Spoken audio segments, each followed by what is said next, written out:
जैसे कि मैं आप सबको बता चुका हूं कि आज का जो हमारा वीडियो का कंसेप्ट है that is called to what extent do you agree और डिसएग्री। मैं कोशिश करूंगा कि मैं अपना बेस्ट से भी अच्छे तरीके से आपको पढ़ाऊं जिससे आपका एग्जाम है जो वो फर्स्ट अटेम्प्ट से क्लियर हो जाए। जिन बच्चों का एग्जाम अभी 13 मार्च को है, मैं आपको ये बताना चाहता हूं कि whatever I am going to teach you, आपने इसका कोई क्रैम नहीं करना, कोई रट्टा नहीं लगाना है। जो पढ़ा रहा हूं उसको फॉलो करो। सबसे पहले आज का जो टॉपिक है वो है to what extent do you agree और डिसएग्री। इसके लिए हमारे पास सबसे पहले होना चाहिए इंट्रोडक्शन। और इंट्रोडक्शन कोई भी ऐसे आए उसमें आएगा ही आएगा। और उसके लिए हमारे पास क्या है, rephrase plus thesis line.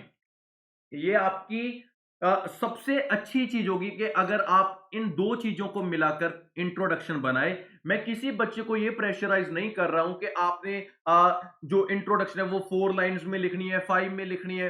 According two statement आपने इसको सोचना है, प्लान करना है, अपनी मर्जी से लिखना है, इसके बिना कुछ भी नहीं है। बस एक बात याद रखना, BP1, BP2 और BP3 बोले तो बॉडी पैराग्राफ 1, बॉडी पैराग्राफ 2 और बॉडी पैराग्राफ 3। जो ये ऐसे होता है ना, टू व्हाट एक्सटेंट, बहुत बच्चे बोलते हैं ना सर पार्शली कैसे करना है, 50-50, 70-30। तो आपको बिना किसी डाउट में रखते हुए मैं आपको ये बात क्लियर करनी चाहता हूं कि आपने स्ट्रक्चर को ऐसे ही 3 BP में लिखना है और लास्ट पे कंक्लूजन। बस एक बात आप ध्यान से सुन लो मेरी, कि थीसिस लाइन में हम ये बताते होते हैं कि ऐसे मेरा अग्री है या ऐसे मेरा डिसअग्री है। मान लीजिए आपकी जो स्टेटमेंट है, आपने सोचा बच्चे के मैं थीसिस लाइन में अग्री मैंने लिख दिया, तो याद रखना जो आपका BP2 है वो अग्री का होगा, जो BP3 है वो अग्री का होगा, क्योंकि थीसिस में आपने ये बताया था। मगर जो BP1 है ये बिल्कुल उलट है बच्चे, तो ये होगा डिसअग्री का। ये स्ट्रक्चर है, इस रूल को फॉलो कीजिए, आपके राइटिंग में बिल्कुल स्कोर है वो बूस्ट होंगे। और ये बिल्कुल 2021 का ये नया मेथड है, मैं आपको ये बड़ा क्लियर कर रहा हूं। अगर मान लीजिए आपने थीसिस में बोला कि मैं तो डिसएग्री हूं टॉपिक के साथ, बस ये चेंज हो जाएगा कि BP2 डिसएग्री का, BP3 डिसएग्री का, बस जो BP1 है वो अग्री का हो जाएगा। इस स्टेटमेंट को हम अगर लेके चलते हैं, आओ एक स्टेटमेंट पढ़ाता हूं, उसके बाद क्लियर भी करता हूं, एक एक स्टेप को क्लियर करूंगा। उम्मीद है आपको टॉपिक बहुत अच्छे से समझ आ जाएगा। तो शुरू करते हैं। आज का टॉपिक है जो, और कभी भी ना टॉपिक को डायरेक्ट नहीं लिखा करते, पहले उसको समझें, प्लान करें और बाद में हम देखेंगे। टॉपिक देखो, some people believe that after a child enters school, their teachers will have more influence than their parents. जब एक बच्चा स्कूल में एंटर होता है तो टीचर का बच्चे पे ज्यादा प्रभाव होता है रादर देन के पेरेंट्स। मतलब कि जब स्कूल में बच्चा गया तो उसके बाद क्या होगा कि बच्चा तो बस टीचर की बात मानेगा, पेरेंट्स की कम बात मानेगा। To what extent do you agree और डिसअग्री। जैसा कि मैंने आपको बताया कि सबसे पहले हमें क्या करना है, इंट्रोडक्शन। और इंट्रोडक्शन के पॉइंट 5 हाफ बैंड तो मैंने छोड़ने नहीं है। इंट्रोडक्शन के लिए मैंने क्या किया, मैंने लिखा फ्यू ऑफ द पीपल। देखो यहां पे मैंने सम पीपल था, उसको मैंने चेंज करके लिख दिया few of the people think that. यहां पे बिलीव था तो मैंने थिंक दैट कर दिया। When a child get into school, जब एक बच्चा स्कूल में जाता है, यहां पे लिखा है ना after a child enter school, तो मैंने बोला when a child get into school they more follow their teachers, वो अपने टीचर को ज्यादा फॉलो करते हैं। इंस्टेड का मतलब है बजाय ऑफ पेरेंट्स। मतलब क्या, कई लोग सोचते हैं कि जब बच्चा स्कूल में एंटर होता है तो वो अपने टीचर को ज्यादा फॉलो करता है बजाय के अपने पेरेंट्स के। ये देखिए, ये ग्रीन में यहां तक हमारे पास स्टेटमेंट थी। जो नीचे मैंने ग्रीन में लिखा है इसको मैंने चेंज कर कर लिखा है, इसको बोलते हैं रीफ्रीज। आप किसी और तरीके से भी कर सकते हो, ऐसा कुछ भी नहीं है। अगर आपने पेरेंट्स की जगह गार्डियन लिख दिया, टीचर की जगह मेंटर लिख दिया, चेंज कर कर लिखना है, दैट्स इट। हर किसी का अपना एक स्टाइल होगा। टॉपिक है to what extent do you agree और डिसएग्री, और मेरा थीसिस देखिए मैंने लिखा I largely agree with the said notion. मैं इस नोशन के साथ बिल्कुल अग्री करता हूं कि टीचर का प्रभाव ज्यादा होता है ड्यू टू, अब मैंने पॉइंट्स भी यहीं पे मेंशन कर देने हैं। Child spend more time at school, मेरा BP2 का ये मेन पॉइंट हो गया कि बच्चा स्कूल में ज्यादा टाइम स्पेंड करता है। And teachers have more experience, और टीचर के पास जो एक्सपीरियंस है वो बहुत ज्यादा है। मतलब क्या हो गया कि मेरी अगर थीसिस है वो अग्री की थीसिस बन गई ना, तो मेरा BP1 और BP2 बिल्कुल क्या होगा, आपको करके बताता हूं। बस एक बात की गौर करना बच्चे, ये हमारा पहला पॉइंट है कि मैं अग्री क्यों कि जो बच्चा है वो स्कूल में ज्यादा टाइम स्पेंड करता है, मेरा आइडिया देखो। दूसरा आइडिया मेरा है कि टीचर हैव मोर एक्सपीरियंस, और यहाँ पे मैं लार्जली अग्री हूं, तो मेरा BP1 डिस अग्री का बनेगा, BP2 अग्री का, BP3 अग्री का। ये बस रूल है, इसको फॉलो करो और पेपर में आप देखना कि एग्जाम कैसे क्लियर होगा। देखो शुरू करता हूं, क्योंकि फर्स्ट BP तो डिसएग्री का बनेगा ना। देखो, to commence with views of disagreement, अगर मैं अपने व्यूज डिसएग्रीमेंट के बताता हूं, that parents are role model and have a strong connection, मतलब कि ये मेरी टास्क स्टेटमेंट होगी कि पेरेंट्स का बच्चे के ऊपर बहुत स्ट्रॉन्ग रिलेशन भी होता है उसका, और बच्चा अपने माता पिता को एक रोल मॉडल भी समझता है। दूसरे नंबर पे हम ये कनेक्टर यूज किया, इन अदर वर्ड्स, इसको हम करेंगे एक्सप्लेन।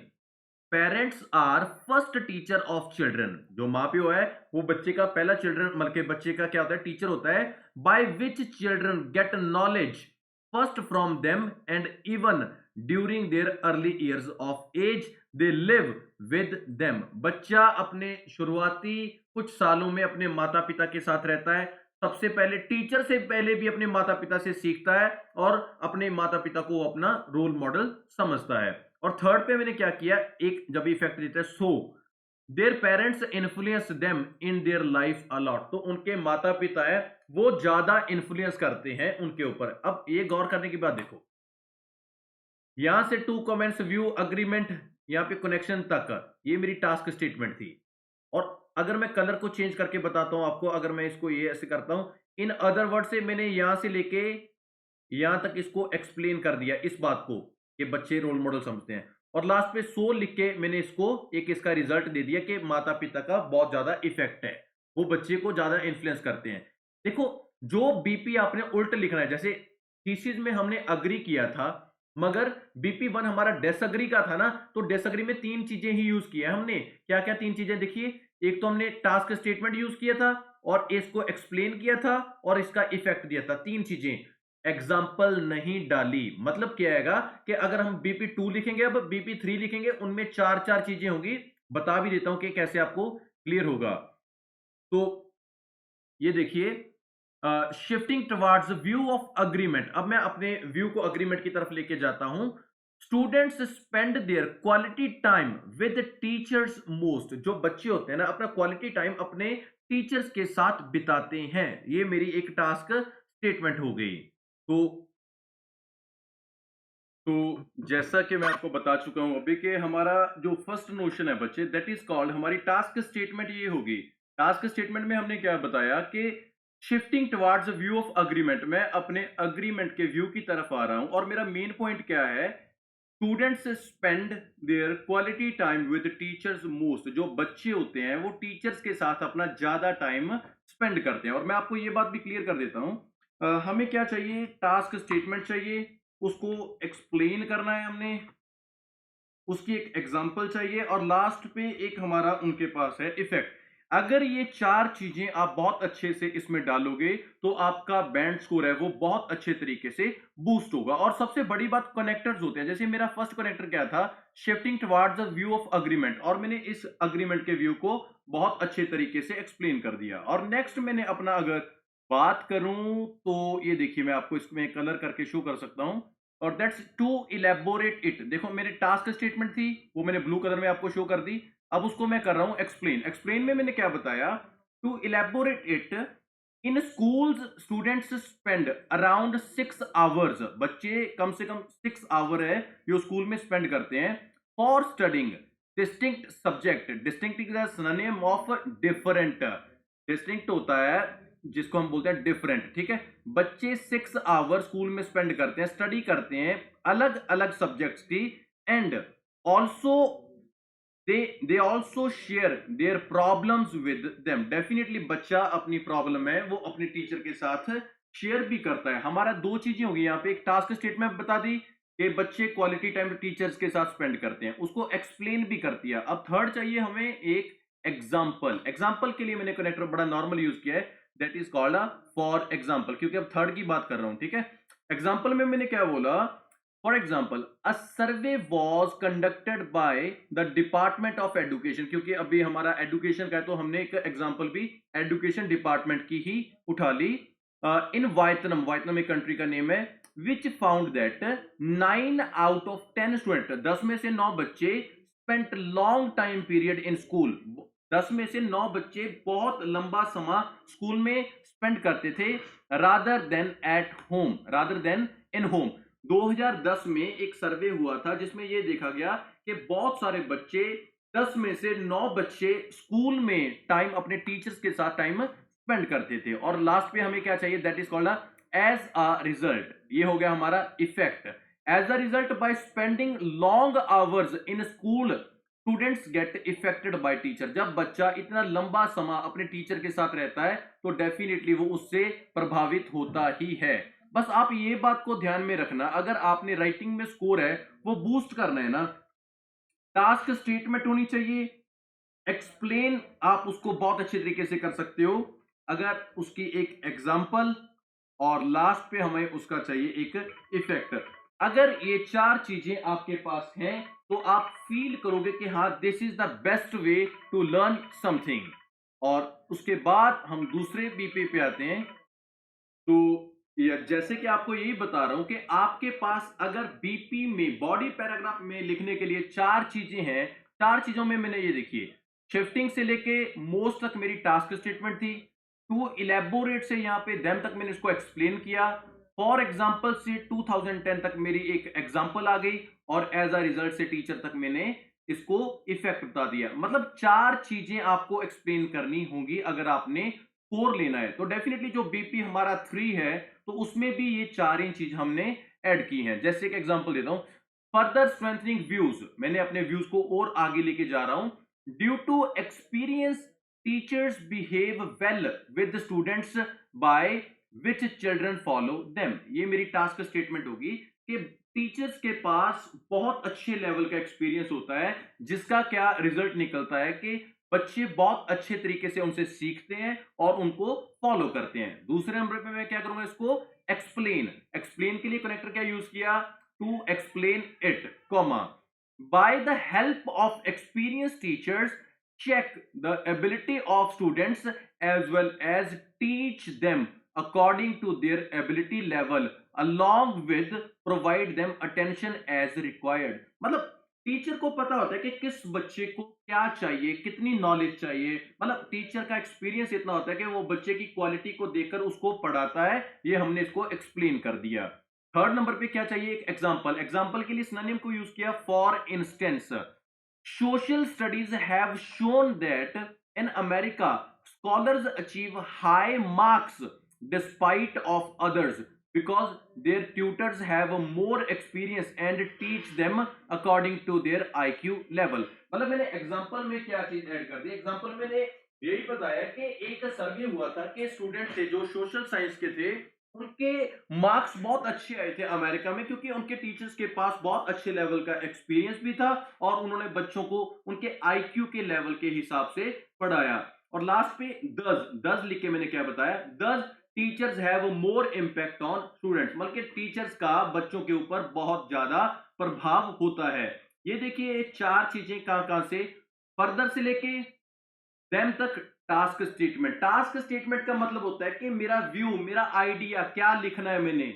टू एक्सप्लेन से लेके रिक्वायर्ड तक मैंने इसको एक्सप्लेन किया, फॉर इंस्टेंस से लेके लेवल तक मैंने इसका एक एग्जांपल डाल दिया, 10 से लेके स्टूडेंट तक मैंने इसको इफेक्ट दे दिया। यही चार चीजें, एग्जांपल सच्ची हो झूठी हो कोई मतलब नहीं है, मतलब यह कि अकॉर्डिंग टू टॉपिक आप अगर उसको डालते हो तो इट मैटर्स। और लास्ट में कंक्लूजन, ये लिखना बहुत जरूरी है और अच्छे तरीके से लिखना तो बड़े, क्योंकि इसका क्लोजिंग भी बहुत अच्छा होना चाहिए ना।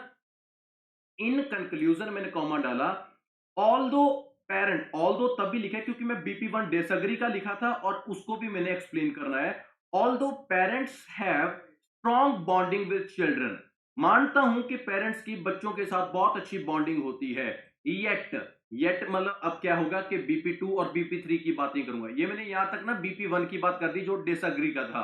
मान लिया कि बच्चों के ऊपर टीचर का सॉरी, मान लिया बच्चों के ऊपर पेरेंट्स का बहुत अच्छा बॉन्डिंग है, प्रभाव है, फिर भी yet children spend most time with teachers, बच्चे ज्यादातर टाइम अपने टीचर के साथ स्पेंड करते हैं at school, and tutors also have more experience regarding teaching field, और ट्यूटर के पास बहुत अच्छा एक्सपीरियंस है।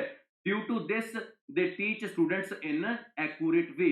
आप ये देखिए, मेरे को टॉपिक आया था कि टीचर का प्रभाव बच्चों पे ज्यादा है माता पिता से भी ज्यादा। टू व्हाट एक्सटेंट, जब टू व्हाट एक्सटेंट आ गया तो मैंने 3 पैराग्राफ बनाए। 3 पैराग्राफ में मैंने क्या किया, जिस चीज की मेरी थीसिस लाइन थी वो मेरा BP2 और BP3 है, और थीसिस लाइन से बिल्कुल उठ, ऐसे ऐसे को हम बोलते हैं 70 और 30। 70-30 का मतलब क्योंकि 2 पैराग्राफ एक हो गए, एक उल्ट हो गया। जो पैराग्राफ आपने बिल्कुल उसके ऑपोजिट लिखना है वो BP1 में निकाल दो, BP2 और BP3 में आपने नॉर्मल ही बातें करनी है। और सबसे इंपॉर्टेंट बात इसमें आती है कनेक्टर। और कनेक्टर का सबसे बड़ा रूल क्या होता है कि जब भी किसी ऐसे को शुरू करना है, या तो आप शुरू कीजिए टू कमेंस विद या टू बिगिन विद, हर कनेक्टर के बाद कॉमा आएगा ही आएगा।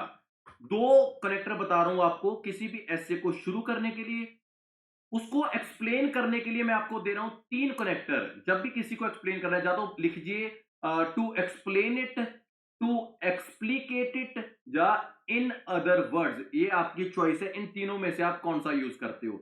एग्जाम्पल के लिए आपके पास 3 कनेक्टर हैं, फॉर एग्जाम्पल, फॉर इंस्टेंस, और टू एपिटोम। रिजल्ट के लिए आपके पास 3 कनेक्टर हैं, दस, देयरफॉर और एज अ रिजल्ट।